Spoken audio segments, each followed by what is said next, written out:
This is what I found this morning when I got up and started my computer, stating that I have a nozzle that's covered with filament, or there's a build plate that's incorrectly installed. We're going to go out and see. Well, I got up this morning and I turned my computer on and found that error message on my Bambu slicer. So I thought I'd come out here to the cave and take a look. It said that there was filament around the nozzle. I didn't see that, and something else, but it just doesn't seem right to me. So anyway, I've got a camera set up right here to where you can actually look into what I'm doing in here. So I'm fixing to look at it for the very first time, and we'll just kind of figure this out together. So hopefully that will help everybody somewhere down the line. So here we go. I'm going to look at the screen right here and just see what it says. It says the nozzle is covered with filament and the build plate is installed incorrectly. Hang on. Maybe these will help. And the build plate is installed incorrectly. Please cancel this plant, clean the nozzle, and adjust the build plate. Well, build plate looks pretty good. I don't see the nozzle messed up. We're just going to click resolve problem and see if it resumes.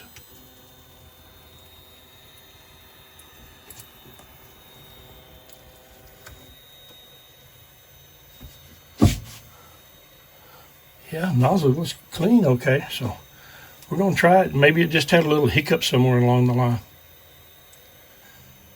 I'm going to swing the camera back around for you. I'll let you look. If I can swing this around where you're not getting any shadows in it. If you'll look at that top green number, it's heating up right now. The nozzle's heating up. This is your bed temperature. This is your nozzle up here. I'm actually running PETC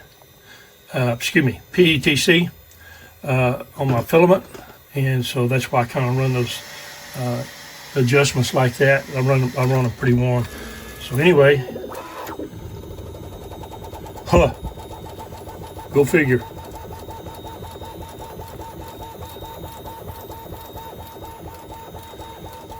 Well, I think it must have had a little hiccup. I don't see anything wrong. It's printing fine. My temperatures are where they're supposed to be. I'll turn it down, and everything's running. Looks good. I got 45 minutes left on this print, and what I'm actually printing is let me back this camera up a little bit. One of these enclosures for my light right here. I'm going to be printing a different enclosure for this AMS light. This one I actually had standing up on this pedestal right here. Let me turn this camera around where you can see a little bit. There. I actually was had this system right here, which is printed in a transparent PETG, and it was mounted right up here on the very top.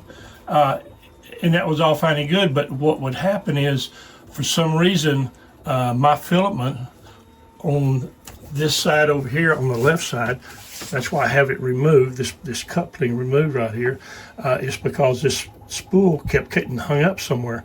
Couldn't figure out why, so what I'm doing is I'm building a brand new one. It's sitting right there on the floor.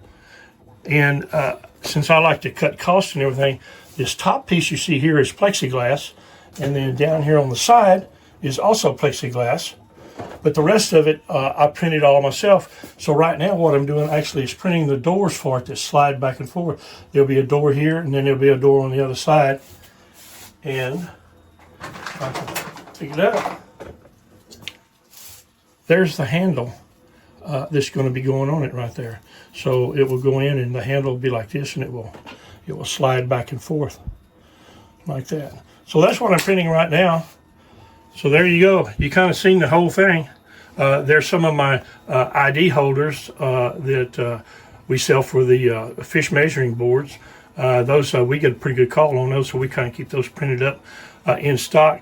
For y'all that haven't seen where I print, I've got one AMS light with a Bambu A1 printer there, another A1 printer here with another AMS light. And then of course what I just did my videos on changing out the extruder fan, that is my Bambu P1S. So that's the 3 printers I got in here. And it's kind of small. This room is only 8 foot wide and 12 foot long. So I'm pretty packed up in here. But there's some of my filament. I got another order coming in about 2 days.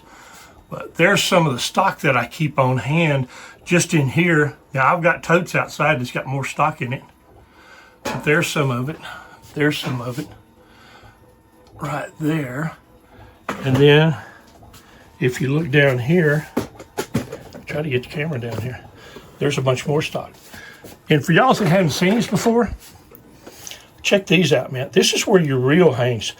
You can put your reel inside here and mount it on your wall, and you get to pull them out of your drawer.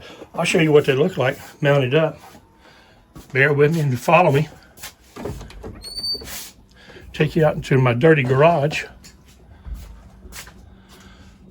But there they are. There's all of my reels that I have extra left over that I'm not using at the time. And here's another batch of them sitting on this side over here. And then I have more rods way up there. It's all got reels on them. Oops. Try to bring this down. And then also down here, these are the reels that I use quite a bit. In fact, this red reel right here, I'm fixing to rig it up to do some catfishing. This is came from Academy. It was like a prototype 13 or something like that. I can't remember the name of it off the top of my head, but we're rigging that one up here before long, and I'll give you a rundown on the rod, the reel, the line, the hooks, everything that I'm running on that particular reel when I'm fixing to go catfishing. So anyway, there you go. I'll bring you back to my cave, just kind of show you around a little bit. And that's it. That's as big a room as I use for my 3D printing business. A little crowded, but it works. There you go. Running like a champ.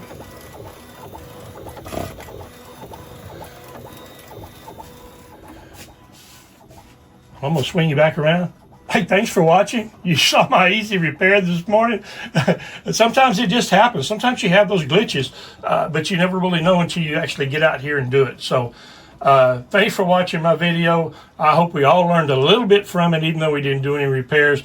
Keep subscribing and keep liking my videos. We appreciate it. And I'll see you on the next one.